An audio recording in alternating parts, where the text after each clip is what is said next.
define Ampere's law, integral form of Ampere's law, and differential form of Ampere's law. So we start from Ampere's law. So define Ampere's law. Magnetic field is generated around a conductor when current is flow through it. जब conductor में से current गुजरता है तो उसके इर्द गिर्द क्या होता है, मैग्नेटिक फील्ड जो है वो जनरेट होती है. फॉर एग्जांपल अगर हमारे पास एक कंडक्टर है तो अगर इसमें से हम करंट को गुजार देते हैं तो क्या होगा, इसके इर्द गिर्द मैग्नेटिक फील्ड जो है वो जनरेट होगी, इनसाइड नहीं होगी क्योंकि अराउंड द कंडक्टर है. The magnitude of generated magnetic field at a point is directly proportional to amount of current. जो हमारे पास मैग्नेटिक फील्ड जनरेट हुई है उसका मैग्नीट्यूड करंट की अमाउंट के डायरेक्टली प्रोपोर्शनल होगा and inversely proportional to distance between point and straight current carrying conductor. और जो उसका जो मैग्नीट्यूड है मैग्नेटिक फील्ड का वो डायरेक्टली प्रोपोर्शनल होगा अमाउंट ऑफ करंट की एंड इनवर्सली प्रोपोर्शनल होगा दो पॉइंट के दरमियान कंडक्टर में जो डिस्टेंस है उसके इनवर्सली प्रोपोर्शनल होगा. तो अब हम इसकी मैथमेटिकल एक्सप्रेशंस देख लेते हैं. Magnetic field is directly proportional to current amount of current and inversely proportional to distance r, inversely proportional to distance between points. तो ये हमारे पास इसके डायरेक्टली प्रोपोर्शनल होगा. फिर यहाँ पे हमारे पास जो कांस्टेंट आया है mu naught 2 pi into I over R. तो ये हमारे पास मैग्नेटिक फील्ड अम्पेयर्स लॉ की जो मैथमेटिकल एक्सप्रेशन है वो ये है.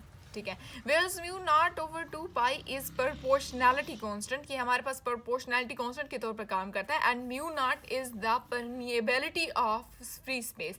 Mu naught is the permeability of free space. Mu naught की वैल्यू है 4 pi into 10⁻⁻7 weber per ampere per metre.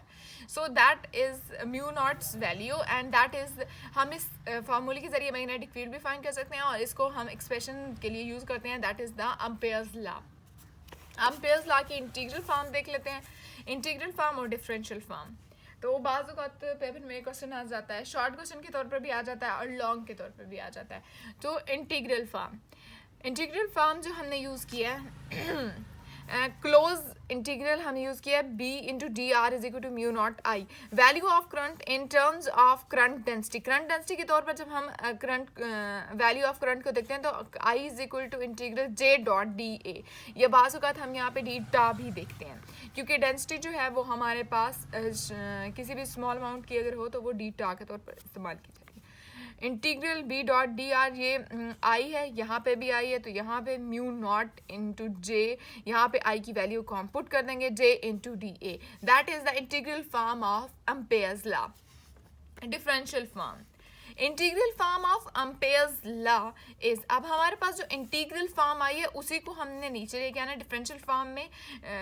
Close integral B dot D R equal to mu naught integral J dot D A. And अब हम इसको क्या करेंगे, stock theorem के जरिए prove करेंगे. तो जो हमारे स्टोक थ्योरम की वैल्यू होती है वो close integral B dot D R is equal to integral del cross B into D A. तो ये देखें, ये इसकी लेफ्ट साइड और इसकी left side both are equal. So हम इन दोनों को कंपेयर कर लेंगे. जब हम इन दोनों को कंपेयर करेंगे, ये वाली वैल्यू इधर, ये वाली वैल्यू इधर, तो अब इसमें से हमारे पास कुछ वैल्यूज जो हैं वो कॉमन है तो हम उनको देख लेते हैं. तो जो हमारे पास ये देखें, ये डी ए से कैंसिल हो सकता है और ये इंटीग्रल से कैंसिल हो सकता है. लेकिन इन्होंने क्या किया है कि इस इंटीग्रल को यही रखा है, इस वैल्यू को इस तरफ ले आई हैं. तो म्यू नॉट जे जो है उसको इधर माइनस कर दिया और डी ए दोनों में कॉमन था उसको बाहर निकाल दिया और इंटीग्रल भी कॉमन था उसको स्टार्ट में कर लिया.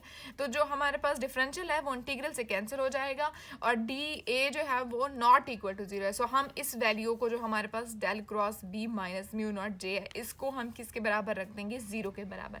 सो that is the value of differential form of, that is the mathematical expression of differential form of Ampere's law.